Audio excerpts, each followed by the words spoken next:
I think they are a lock to be a top 3 team in the Eastern Conference. That's where I will draw the line at a top 3 team. So when playoff seeding comes around, they'll be in that top 3 category.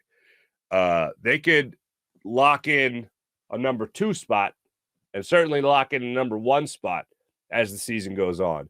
Because I think what Daryl Morey did this offseason was add ferociousness, experience, and knowing what it takes to win a championship to this starting lineup when he went out and he acquired P.J. Tucker.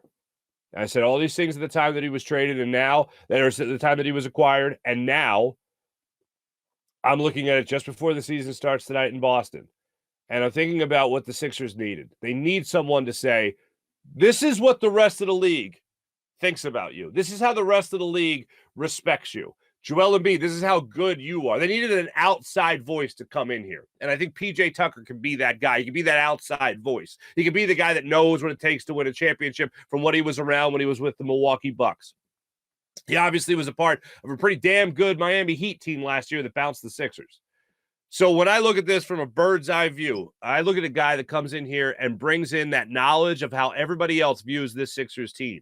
And he comes in here with the knowledge of how to win a championship. And he also comes in here with what I think matters most, which is overall talent for what he can do on the basketball court, which is be a lockdown, shutdown defender. Basically, last year you were deciding between Danny Green and Matisse Thybulle. Who's going to be there? What defensive stalwart's going to come out there and be a guy in that starting lineup that you can rely on as a defended, the minister of defense, whatever you want to call it. Well, now you've kind of upgraded that with a guy that plays with a snarl about him, and that's P.J. Tucker. I love that. That's what the Sixers team needed. On top of that, you needed a bench. And the Sixers have now gone out there. Daryl Morey has now gone out there, and he got himself a bench. He went out there and he handled his business in the offseason. We talk about it all the time with guys on the court. But Daryl Morey went out there, DeAnthony Melton, Daniel House, Montrezl Harrell. Then he adds that to Paul Reed, who looks like your backup center right now. You got Shake Milton, obviously, George Niang, Matisse Thybulle coming off the bench. That's all well and good. That's all great. But all these guys make up one hell of a bench unit. Furkan Korkmaz out there, I forget. All those guys add up one hell of a bench unit. And that was a huge problem for the Sixers last year. They had no bench. They didn't have a lot to rely on. They didn't have a lot of guys to spell Harden, Maxey, now Tucker, Harris, and Embiid. They didn't have those guys out there. Now you have guys that are good reserves that you can depend on to come in and give you good minutes. You never know when George Niang is going to get hot from 3. I want James Harden to do the same thing with George Niang that he did last year. Just keep shooting, baby. Just keep shooting. You stay beyond that arc, we'll take care of the rest. That's one of the things that I love the most about this team is that they're going to come into the season with a great bench. Overall, it's going to come down to that starting 5. I've said this throughout the offseason, but I would love to see James Harden come in here and just not force it. That's where he gets into the turnover issues. That's where he has problems, yelling at the refs, complaining, all that stuff.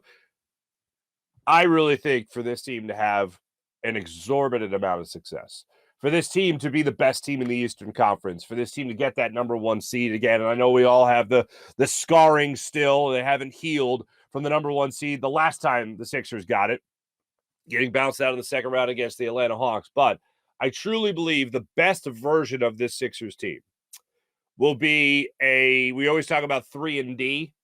I need 3 and facilitate. That's what I need from James Harden. 3 and facilitate. Give me that. Maybe not 3 and D. He gets the defense isn't going to be there for Harden, but give me 3 and facilitate with James Harden.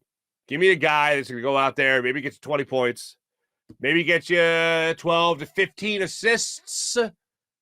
Maybe he's setting up Shake Milton. No, Shake Milton. Maybe he's setting up Tyrese Maxey. Last time those two were confused for one another. Maybe that's what I can get from James Harden. That's my ask. My big ask going into this season, because I think Maxey's going to be great. I think Joel Embiid is going to be phenomenal. I think you're going to have the up and down season again from Tobias Harris, which is just what we have gotten used to. But overall, and I told you what I'm expecting from P.J. Tucker. But if James Harden truly is in great shape, and he looks great, and I believe all the stuff that went into the offseason, he looks great. He's healthy. If you listen to everything he says, he's healthy. He's ready to go. if all that's true, I don't want him to think about being the number 2 scorer behind Joel Embiid. I want him to be the guy that would love to go out there and get you 15 assists a game. I would love for him to be the guy to set up Joel Embiid in the post, set up Joel Embiid on the outside, at the top of the key, at the elbow, for him to work his magic. I'd love for him to be the guy to set up Tyrese Maxey, who looks like he has really worked on his catch and release and his shot overall from three-point land. I want to see him dribble, drive, penetrate, kick out, Tyrese Maxey, corner 3 to PJ Tucker.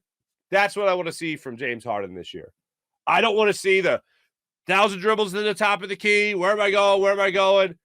Try to penetrate, try to draw the foul, doesn't get the foul, arms up in the air, or turnover, whatever it might be. I want to see as less of that as possible this year from James Harden. I want him concentrating on knocking down threes. Step back threes are great.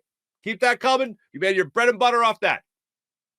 But I want him concentrating more on being the 3rd leading scorer on this team. I think it's going to be Joel Embiid up there at the top, and I think it's going to be Tyrese Maxey right behind him.